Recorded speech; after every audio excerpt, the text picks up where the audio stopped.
Gosh, Sora! We need to get back in there and fight Marluxia! With the power of friendship, you can do it! That's your intro? Yeah, you wanted a hot Goofy. There's your hot Goofy. You're right, Ryan. That started good and progressively got worse over time. Yep. But hey, the first like 3 lines were nailed. It means I'm not made to be Goofy, I'm just made to voice act him in a very limited video game where he's just doing like battle dialogue. Nice! Like that Who's Line game, as long as I only have to say 2 or 3 lines at a time, I'm good to go. Oh, look at those jukes. Okay, and then he Number hits of me. words. Then he hits me immediately. Yeah. What's up, Marluxia? Also, I stand by what I say it. I say it with the seance. You just need to use the power of friendship. So once you get those hot Goofy and Donald summons, I feel like I predicted it. That's what will be your golden ticket. Then Willy Wonka will show up. Have you ever seen that, Kyle? The original, not the Johnny Depp one? Yeah, of course. Okay. Yeah, I'm sure you saw that on like cable. That was like a we watched that shit in like school, dude. Oh, okay. Really? Wow. Yeah. I'm kind of shocked at that. Well, music class, right? Oh, okay, that makes sense. Yeah. Man, your music class showed you musicals? Lucky you. Those are pretty My good. music class, you just played recorder. We did that a lot too. It was really boring. Yeah. It was all about that hot cross buns. Pretty much. God damn it, really? I fucking hate when it whiffs. Yeah, it's annoying. Whoa, okay, but what was... Hey. No, it won't, actually. You're not the Punisher. You don't get to determine that you're the judge, jury, and executioner. He's not Judge, Judy, and Executioner! Yeah, I was gonna say, that's one of my favorite lines. It's so good!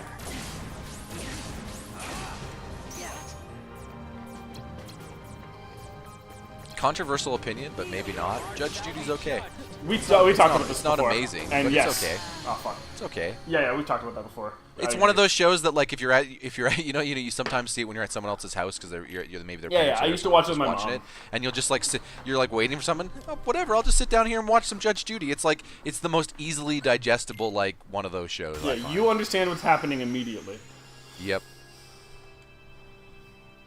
And it's a little put on for show. You know what I mean? It's a little dramatized. You're like, whatever. So I'm gonna try a new strat here. I'd say it's a little anime Judge Judy. Anime? Not anime. Nominee? I don't know. Now I just want, like, a Judge Judy anime. Maybe, you know what? The organization, if you're recruiting members, Judge Judy. I'm not talking about a Judge Judy-like. Just recruit her. Get her in. Anime upper. Like, you know what I mean? You're wearing a gown already. She would fit right in. Truth. First of all, she'd get Sora out of the communities. I mean, wielding a key as a weapon and assaulting people? Jeez. Sora's definitely held in contempt. And I have a feeling she'd certainly be judging Mickey's reign as king. How many crimes he committed, I don't even know. That's all I got? Okay, cool. Thanks, Cloud. You got 2 out of 3. That's okay. No, I don't know if it stops at 3, first of all. The first time we extended it, it only got to 3. Yes, so because he blocked it. Was the reason it only went to 3. Yeah. Also, did we end the show Pajanime too? Oh yeah. Kingdom Hearts, That's the Chain of one. Memories. Yep. We're here fighting Marluxia. Kyle's getting his feet under him, his big feet. That's kind of the problem. Is sometimes it takes Sora a little bit of time to get his big feet under him, but once he does, he's a stable guy. Yeah. This is really hard. Him and his jorts. He's got more like a Vajort suit. Don't say Vajort. That sounds vagina. No, I didn't mean to say Vajort. I was trying to say Jort, and I misspoke. Vajort suit. I was gonna say that sounds gross. I have dry lips. I must take a drink.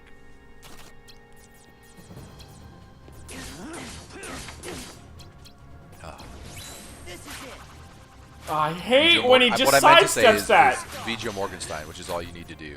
Punch him and right. Bijou, you know what? That's your win. That's your winning line. You're right. I sense it.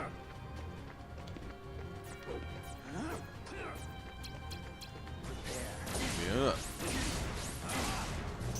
Shut up, buddy.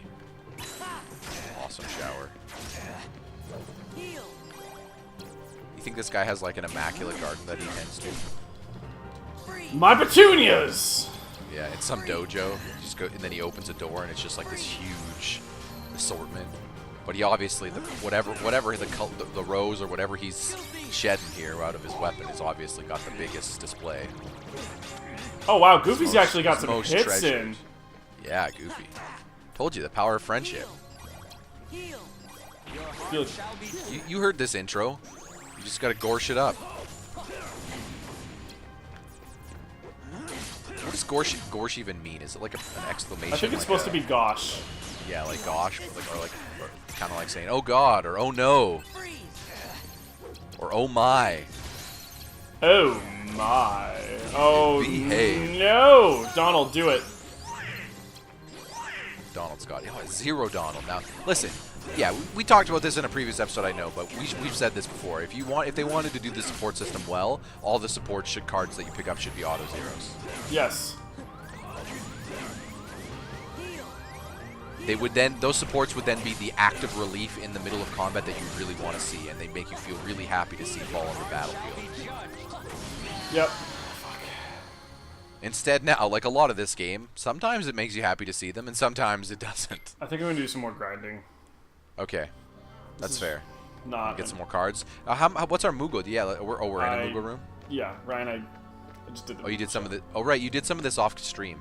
No, I didn't. The Moogle shop. I thought that was the plan. Nope. That was if I needed it. Remember? Oh, that was if you needed to. Okay. Your memory is awful. You belong in the castle. Yeah, I've been in the castle, Kyle. This feature is the castle, secretly. You don't know it yet, but when it hits you and you get higher and higher, it might not hit you in castle. Oh, I know one of us is getting higher and higher right now. Oh, hey, I'm getting lower and lower if you could catch my drift. No. I don't know, actually. I don't know what my drift is there. I don't think anybody knows what your drift is there, dude. Yeah. Tokyo. I'm the DK. Drift King. Have you ever seen that movie? Tokyo Drift, so... No, I haven't. Is that actually... You're not acclimated with the pop culture of Fast and a character Furious. called Drift King? Well, he's got a real name, but his nickname is the DK, the Drift King. Okay. Because it's all about drifting. That was a character in an American driver who's a little punk kid goes to race some kid at school. Yeah. And he races the dude from what's it called? Home Improvement. One of the oldest one, I think. Ah, yes, the best character. The oldest one. I can't even remember his name. Brad. And then he ends up Brad. Wow! Look at Kyle with the deep cut. Shit. Do you remember the other ones? Brad, who was Logan Marshall Paul or whatever? No, that's Jonathan Taylor Thomas, right? Logan Marshall Paul. Logan Marshall Green is the character, is the person I was thinking of. You always think of him. Really. I feel like I don't actually think of him in like in confusion. What's happening is I get all the people who use 3 first names as names confused because who the fuck uses 3 first names as names? Green Why? is a first name now? Huh? Is Green a first name now? Yeah, I've heard it. As a first name. Yeah, that member. I always call him Green. He's Green. Who the fuck is named Green? Green Johnson? There's a character in Portal named Green? You're making this up. No. I don't believe you. There's no way that this is real life. Yeah, Green. You're fucking with me. Logan Marshall Green, Jonathan Taylor Thomas, the one, Jason David Frank. There's a lot of them. I get them all confused. I don't get their appearances confused. I'm just saying, like, I hate 3 first names. Just go by one name. What's wrong? I guess I could just say Logan, but you know what I mean. You're gonna be who? Logan? Jonathan? Which Jonathan? Listen, those people needed to listen. I always shit on the internet culture, but maybe those people needed to brand like all those hot people do now. You know, Kesha, or what is it? You know, just go by Oprah. Just get a one-name thing. You don't even need to be connected to your own name. Make it up. Lots of pretty solid doing now. Don't worry, as anime culture continues to influence things, you'll be able to not only make it up, but go Kojima with it. So your name can be the most ridiculous thing of all. Quiet. Perfect. Done. Loud. I'm loud. That's me. I'm loud. What's up, loud? Hey. Go on! Oh yeah, man. We were going through the highlight reel here. This was one of the moments, the best moments of this game for us. The First time I saw that, yeah. Yeah. Up there with the only good moment of the top 5 moment. Rechain of memory top 5 moment. It was, because, can't wait for this game to be done. Power. Sora knows what's up. He-Man? Yeah, man. I thought we were about to switch into that other Riku mode there, and then it didn't happen. Yeah, I feel like maybe it'll happen if we beat this other guy. Or maybe that's it. Maybe this is it. No, maybe this is the last boss. We don't even know. I did have a friend tell me about it. What happens with the Riku stuff. Is it end game? You go through all the areas again with Riku. Yeah, but do you do it after you've beaten the game? Yeah, I think that's still technically part of the game. Oh, okay. I don't know. We can make that determination when we get there. Was there plot? I don't know. That's what we need. If there's plot. Like if it's actually like intended, like if it's like, that's what I'm trying to say is like if I don't the game know. wraps up and that's there's what I'm credits, trying to say. I don't fucking know. Okay. If the game wraps up and there's credits and then Riku shows up, we're not going to go through it probably. But if there's no credits, then I presume we haven't beaten the game right until then. I mean, I'm sure it'll be a lot more streamlined. Yeah, that sounds like something that they would do. Well, based on the average length I've seen of the game, and obviously we've been doing a feature, but I still feel like, from what I understood, it wasn't like the Sora stuff's 50%. It seemed to be like the Sora stuff's like 80 or 85%. Yeah, well, you apparently Riku has fixed cards, so there's no like you're under leveled. It's like no, you're just. Apparently he has a lot of shitty cards. And his slight, well, yeah, but apparently from what I read, his slights are easy to use and are also real good. So. Oh really? Okay. Yeah. Yeah, he has all his, like all the dark stuff. I looked like in his ability list with all the dark magic and stuff. Oh, that's good. Which I believe does a lot of damage.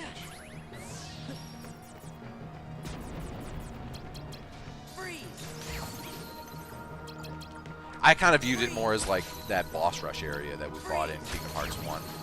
That's what I'm presuming. If it's not at the end of the game, like after the credits, where it's just like, okay, now you're Riku and go through a big stretch where it's just a bunch of, you're going through the worlds, but it's just like, listen, I don't imagine there'll be doors, and you know what I mean? I imagine it'll be one door, and you'll just fight a few enemies and then a boss. It's like next one, like, or like, you know what I mean? The end of Legend of Zelda or Ocarina of Time, like just like a streamlined version of those little dungeons. Yeah. If it's full worlds, man, that's fucking oof. Kingdom Hearts Rechain. If it's full worlds, Square needs to come in here and make us forget we've played everything up until now. You fucking know it, dude. It would be good. We need to reach it. We need to literally be experiencing what. There you go. That's the actual joke. You need to be experiencing what Sora's experiencing to be able to have any enjoyment of this game. Forget everything you know about this game every time you play it. It's not good. Put it on the box art. It's not good, Pajodcast Media. I feel safe speaking for you and Chris and Shane on this. Yep. Listen. It's not good. I don't know. This might be dense enough just to be Shane's. Shane hates card games because they're so random. The one that's the least random of all time.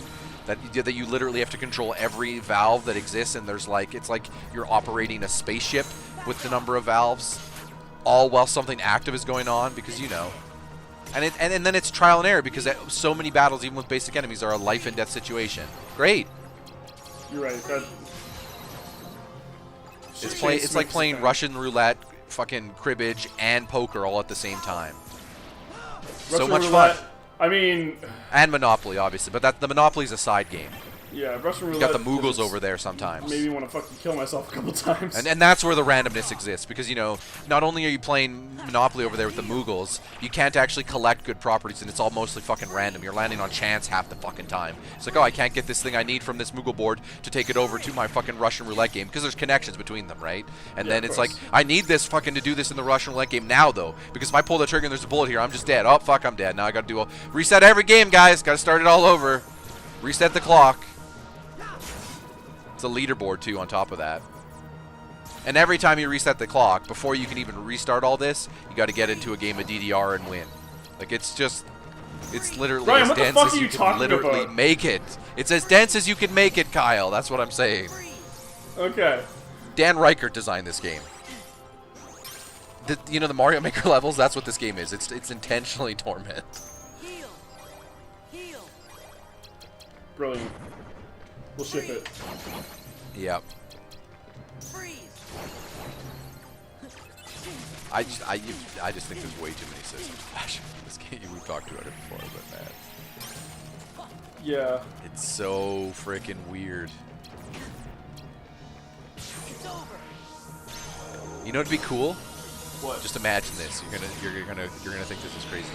What if instead of cards, all these characters had this health bar and you could move around like you can, and you just had attacks that were to buttons, you know? The Keyblade was one button, and if you wanted to do abilities, maybe you'd hold like L1, and then it'd be like a modifier, and you'd be like, that's Strike Raid, that's thing. And those abilities used like mana or energy, or maybe like a Keyblade energy. And then on top of that, you had magic, and that would also be a different button. And then you just run around and do all those things to enemies and be able to control what you want to do at all times and control your camera and focus just on that, and then understand exactly how you need to attack and kill enemies. And then it'd be really easy to beat bosses because you could just dodge their attacks and block and counter and use abilities when you want to. And man, you'd be able to get through this and figure out, I don't know, Kyle, what if this wasn't a card game, basically? Man. So what if this game wasn't a bunch of bullshit? You know what would be great too? If this game wasn't a card game, we wouldn't be looking at what we're looking at right now. Which I don't even know what I'm trying to remember. Oh, right, we need certain numbers to get through certain doors. Yeah, I'm just figured. I think that's we got to be at the last door by now, right? So I figured, hey, maybe that reward door will give me something cool while I'm grinding. Oh yeah, that's fair. Yeah. Maybe we'll get a big dick card that we need to stop Marluxia and move on to the next section of our nightmare. Before Christmas. Ding ding ding ding ding ding. Blizzaga. These things are so fucking hard to hit. Gotta love these lovely air enemies. Take it! That's right, stupid thing. Yeah. Stupid miniature thing that are the mages from Final Fantasy 9 and all the older games. They kind of look like, but like with a little witch's hat on.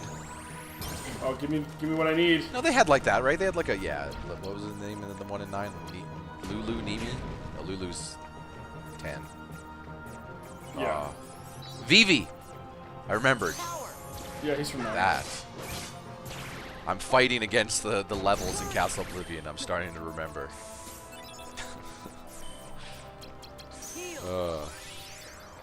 Sorry, Kyle. With Kingdom Hearts or Chain of Memories, you got to make your own fun.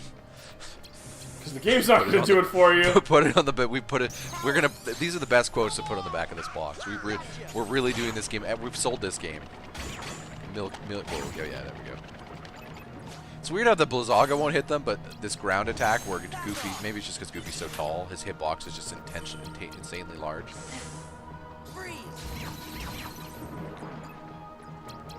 Yeah! See, I feel like the game should reward you in those instances. If you get like a big AoE like that kills multiple enemies, you should get like a free amazing card. That's automatically a zero. Yeah, you know what would be really great is if they just didn't make you play the game anymore. That would be if they made the system for which you get good cards a little more understandable in a way that's just like, oh, okay, I need to do a little grinding because if I do good attacks, I get maybe we put a combo meter, and as you fill it, you get like a number, and at the end of the number, you get more rewards. It's almost like other games have done this. Like you played them, you probably played Spider-Man or Batman or any of the other third-person action games that have determined that, hey, if we're going to have a system that makes you have numbers and grinding, that we should probably tier it in a way that rewards people for doing good things, so that even though the combat might not be necessarily fun, it's at least, there's a structure there, that there's a loop. I'm also going to go ahead and say grinding makes sense, like Square does in a lot of other games. Make the combat fun. Their own games, they do some of that. Decision. Huh? I'm going to go ahead and say that make the combat fun, also a good design choice. Sure. Yeah, if you want to be a fucking... But don't get me wrong. But keep in mind that Square, even games where the Square combat is fun, sometimes they can be unfun because Square has a history of being grindy, right? But usually in those situations, the grind is there's some loop, right? There's some like, okay, I know where I need to go, or I know what I need to do. Like you criticized this before, but with cards, you don't know. You basically just have to hope, right? If there was some system guiding how card drops were done, and that was notable to the player, I think that'd be a different situation. I think then you'd be like, oh, okay, you could focus, right? You'd be like, oh, I want to get this card, so this is what I need to do. Instead, you're just like, I want this card, so I just have to grind Moogle points at the shop and hope that I get the drop. Yeah, we still never got that stop card. No, we've never gotten any of the cards that people say you need, and everyone just says you need to grind. Well, like what? You need to your first time with the game means you need to sit with the game for 20 hours doing nothing but grinding, and then it's a quick 10-hour finish. Oh, perfect. Yeah, I hope you guys brought your New Game Plus. Yeah.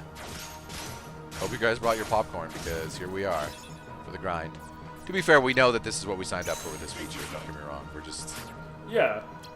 Sometimes when you're in the middle of a big meal, you know, near the end, you're sitting there regretting some of your decisions.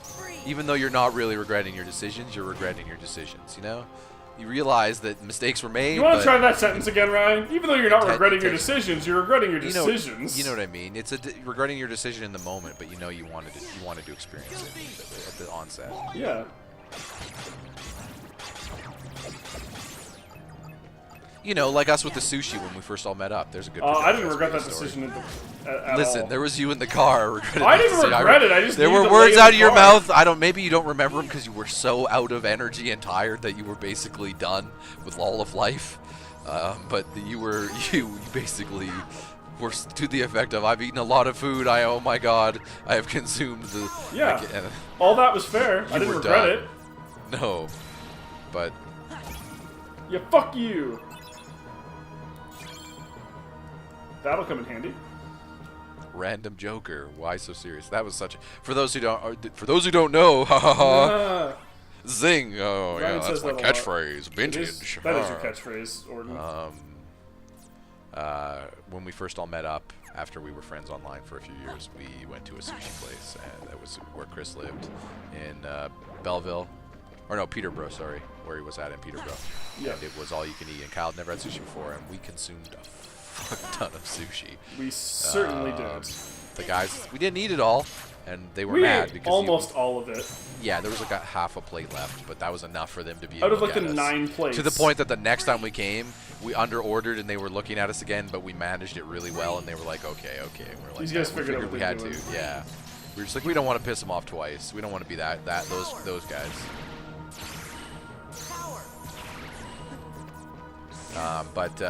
Yeah, Kyle, we ate a lot, and Kyle was super tired from jet lag. Well, I didn't sleep the night before. Yeah, I don't sleep much on airplanes either. We were all pretty tired, to be honest, during that stretch. Because Chris was doing a lot of driving to pick us up at airports and stuff like that. Yep. On the way back, Kyle just was done. To the point that lay down in the back seat and was like draping over, almost falling into the ground in the back seat. Like it wasn't even to the degree of like I'm just gonna lay down and sleep. It was like I'm gonna lay down and that's it. I'm not moving a muscle. I don't give a shit what physics do at this point. I'm not moving. I'm done. Yeah. Like if I die, I die. There were noises out of the back that was like conversation, but like very light. Like he was just. Yeah, it wasn't really present. I would say Kyle was the pilot on autopilot during like hour 20 of like a 24-hour flight, and he was drunk and not slept the night before. Like it was like, no, I'm done. The co-pilot's sitting in the main pilot seat, and the pilot's just got like a forget just sleeping in that main thing. He's off in some cot or something. You know what I mean? Like it's like, nah, just go. You don't need to be here. But then every bump or large thing, he jumps all up, and we're good. Yeah, okay. Yeah, I'm not dead, right? Yeah, we're fine. Sushi. I believe there was. You're right. There was expressions of sushi was so good, but man, I'm so full. Yeah, I was really full and tired. It was a really good combo. I wish sushi was easier to make. Me too. Like, I wish I trusted myself to make it. I know if you know what I mean. As good as like you can get it, because it's like, man, I would eat sushi way more if I could. Yeah, me too. But it is a particularly expensive brand of food. Yes, also quite difficult to make. Here it is. Apparently in Japan, less so. But you know, it's a street food or some equivalent there. Because you can just walk by. You know, you played Yakuza. Yeah. You can just walk by little shops that have an opening right out to the public and just quickly grab a plate. Yeah. We do pizza, or they do pizza, and we do. What do we do in Canada? I guess mostly hot dogs. We do pizza sometimes. We don't do a lot of street food here. We're more known for our. Like we have shops on the corner, but they're normally not open, open to the air because we live in winter. So it turns out that we have to have everything have doors and be heated. I guess that's a problem with the North. I've seen that stuff occasionally though, but usually only during like the months of summer, like farmers markets. That's the big thing here, I guess. I should say. Yeah. We have a lot of farmers markets. If people have those shops, it's during community-run events when they know the weather is permitting the ability to sell things like food in the open space.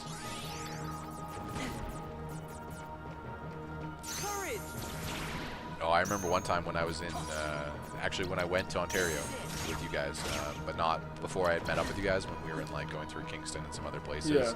We were like walking through and there was a farmer's market and they had everything open. They didn't have umbrellas over their food or anything like that. They just had stands because it was projected to be such a nice day, and then it just started pouring. It was just like, well, there goes all your good ideas and your good intentions. This was a bad choice. Well, yeah, I'm just like, guys, you're in Canada. What do you expect? Like, it's just, well, they said it was warm. Man. Yeah, weather people have never been fucking wrong before.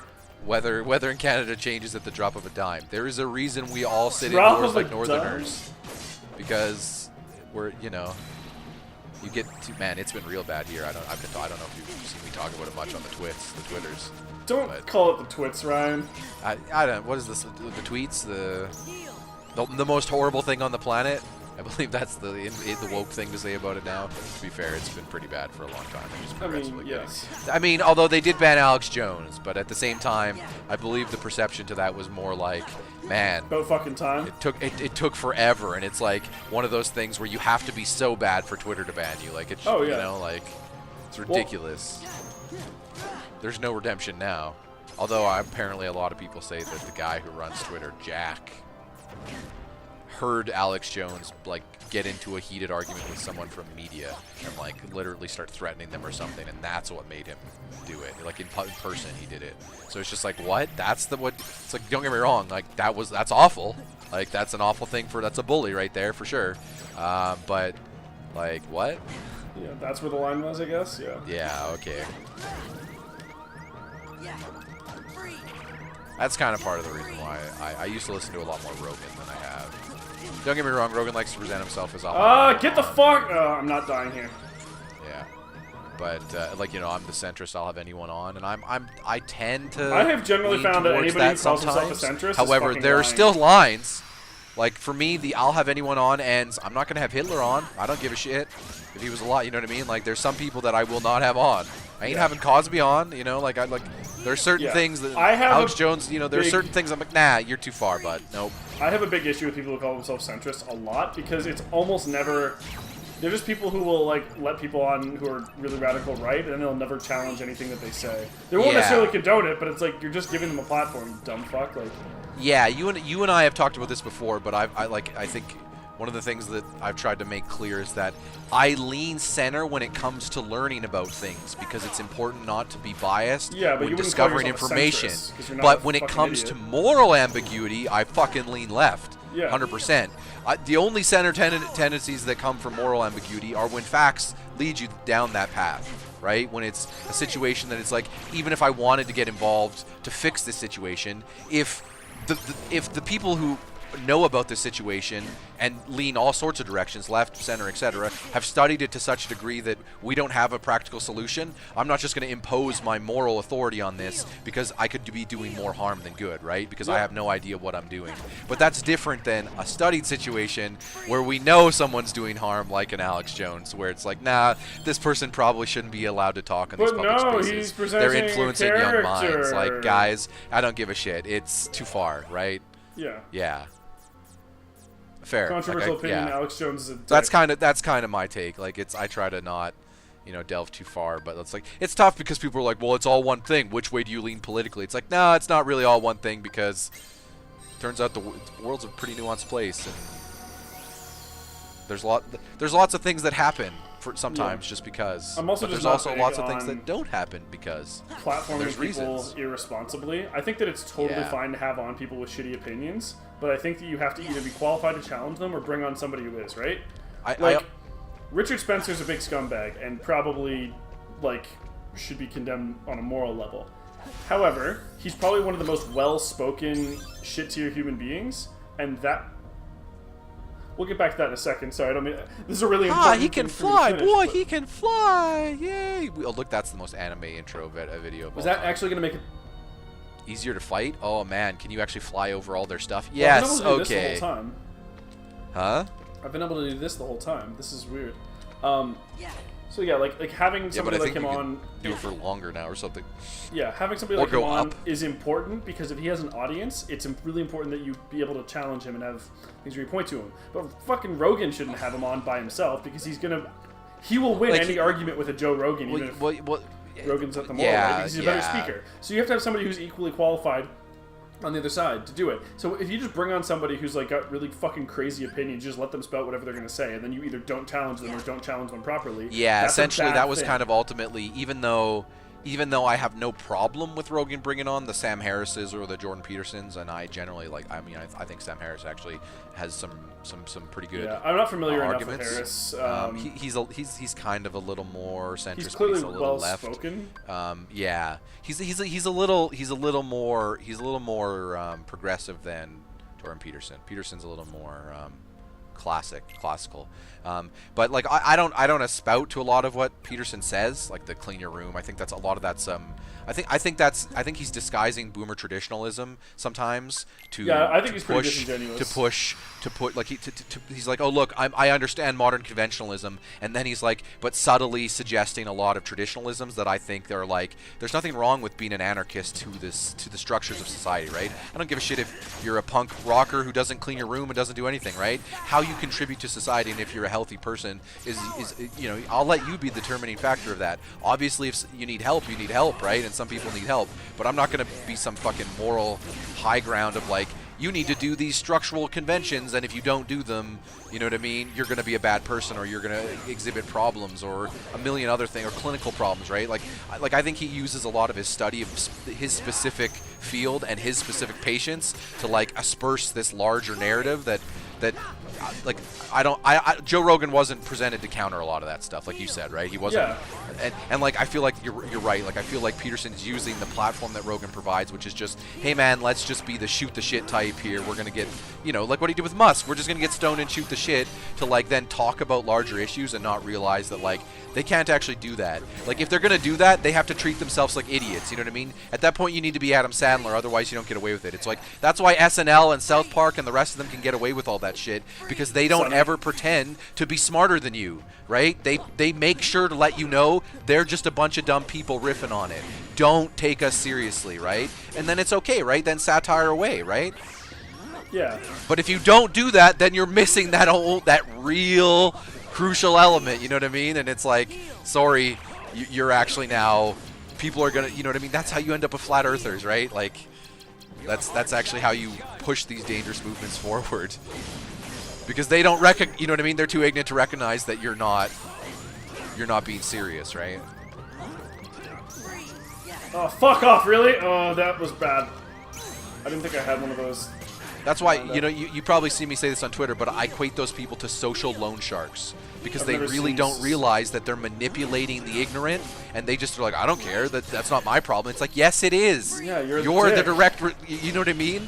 It's that's basically people, like a loan shark saying, it's not my problem, there's all these poor people in the neighborhood who owe debt to me. Yes, it is. You're fucking selling them on this fucking lie and taking their money when you know they can't afford it. Fuck you. That's trash. Educate them to do better. You know what I mean? You could easily be doing the same job you're doing, but the reverse. You know what I mean? Working with these same people to do better, right? Our buddy Chris of the channel, Chris of MLB fame, Rusty Cannon himself, Rusty Cannon's manager, Okay. I'm actually glad to say this here. Before working with legal and stuff, Chris was he worked in a community type center where he helped people who were less fortunate get houses. Right? Like the inverse of that would be overly selling people on like you know what I mean? Subprime mortgage shit. Yeah. Yep. A lot of people do this shit in New York, like fucking shady apartment people who fucking raise the rent and rates because they know they can and the people can't afford. You know what I mean? Like put people out who did. There's just yeah, those people are trash. And those people, you know what? I'm not going to trust those people, it turns out, when they say, oh, it's not my problem that these people are, or my fault that these people are doing things. I'm sorry, I'm going to view those people like Gene Snitsky. They can say it wasn't my fault all they want. They punted the baby, the metaphor.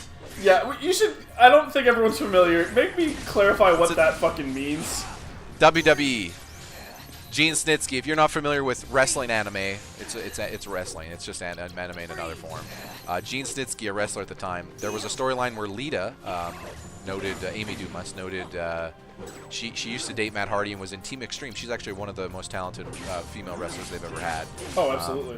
And WWE unfortunately did a plot line around her real life relationship breakup between Edge and Matt Hardy.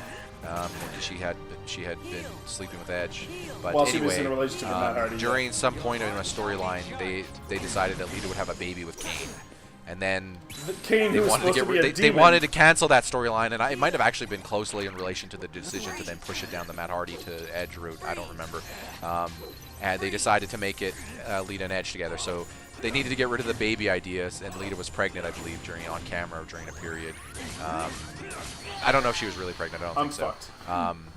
But they had Snitsky come out, who was this weird character on the side. He was just like this weird, hideous-looking dude who like that. They tried to make him like this big, hideous bully. And he came out and punted this baby into the crowd, but it was a plastic doll. It wasn't a real baby.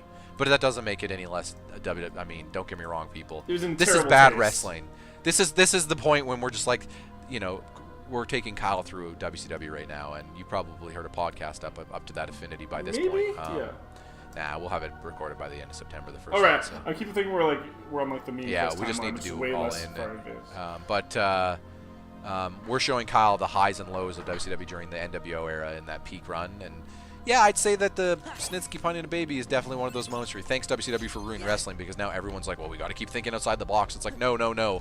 Sometimes people criticize the reboot culture all you want, but sometimes it's actually good to do a reboot because something was made in a different time, so it might not be well translated to just keep taking that and extrapolating upon it over and over and over, because it might be out of touch at some point. Anyway, that'll do it for this episode. Next time, we'll get...